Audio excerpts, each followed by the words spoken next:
Hello and welcome to EJC News Focus, coming this month from Geneva, where the second ESTRO Forum was taking place.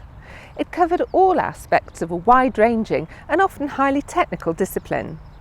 I met ESTRO President Vincenzo Valentini and I asked him what he'd consider the main themes of the forum.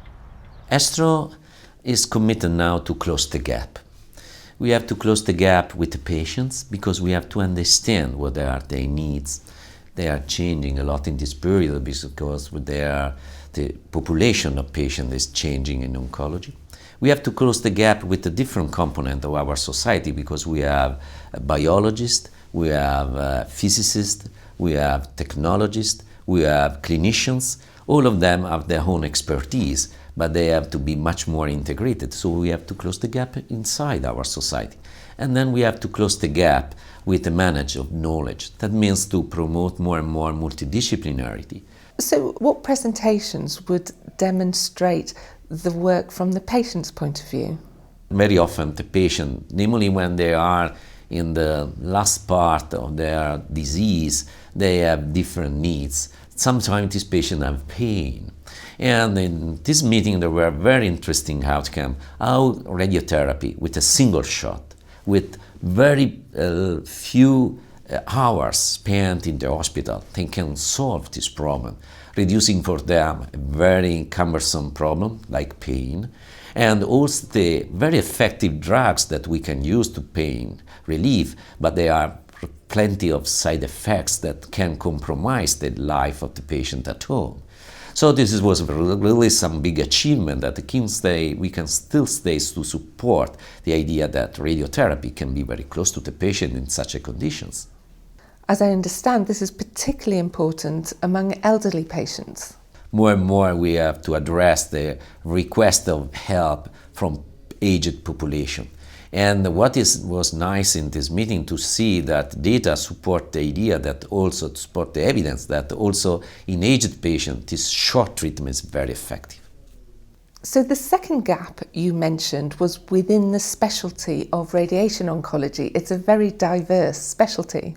We need oncology intelligence that is typical when you have to mix clinical data and knowledge from the literature and experience.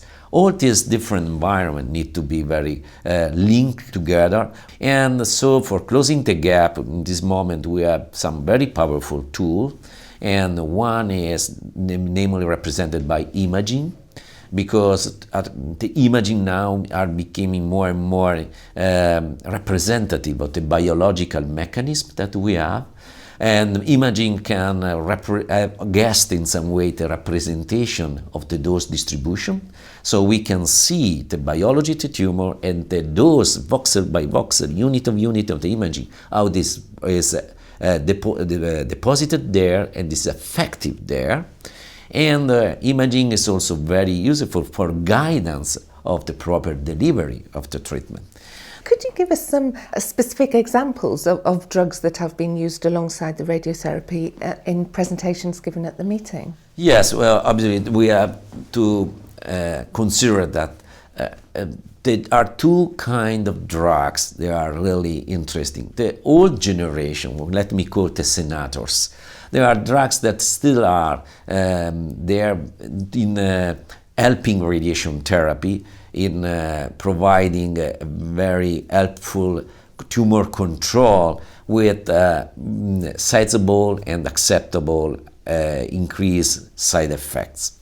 And then we have the new generation drugs that are working in a specific metabolic line that can help radiation oncology, radiation treatment to be more effective. But let me be in some way rough.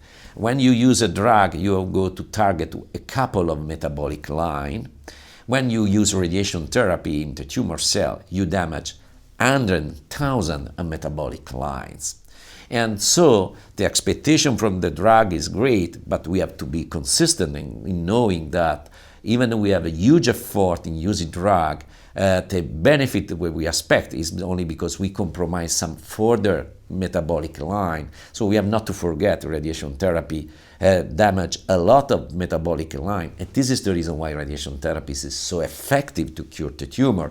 And overall, we have data that chemotherapy overall contribute for 2-3% in the cure of tumor. What would you say is the take-home message from the ESTRO Forum? 2 key points. One point is multidisciplinary, because it's very well consolidated that the most effective way to save lives is to manage the patient prospectively in a multidisciplinary team. We have very consistent data that the largest benefit that we have in the last 10 years in saving patients was produced not by single individual treatment, but by multidisciplinarity.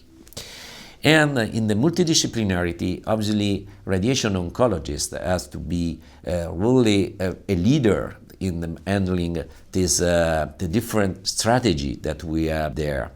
So this is something that we have to close the gap in terms of overcome shortage of personnel and machines, and also sometimes the culture that is far from having multidisciplinary, but approach to manage the cancer.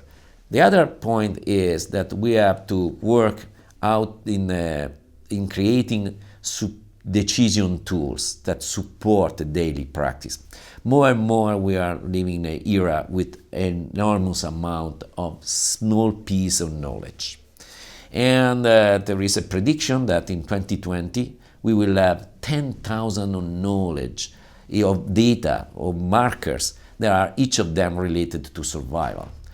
Can you figure how big has to be the desk of a clinician to have all these reports?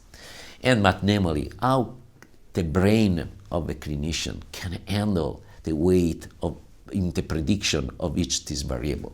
So we need tools. And being radiation oncologists and working modeling the dose, we have an expertise in our environment to use decision models. And I think that radiation oncologists in next year have the responsibility to offer to the oncological community this service, because we have this expertise in managing model, and we have to go to offer decision model tools. It's a very mathematical specialty. It's knowledge specialty, because knowledge is something that is broader than only the mathematical algorithm, because knowledge means that you have to codify the language, so to create a common ontology and understanding, and a code for this understanding, that means to have a very robust semantic, is a very broader approach.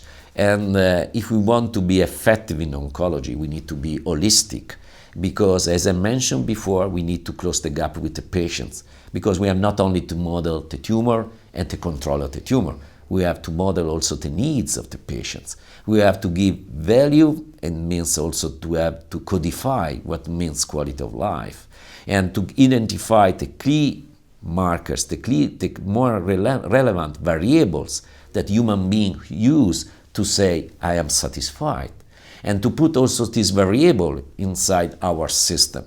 So we have not to be narrow in the brain, looking only how to kill a cell. We have to cure a man or a woman. So with thanks to Vincenzo Valentini, that's it for this month's EJC News Focus.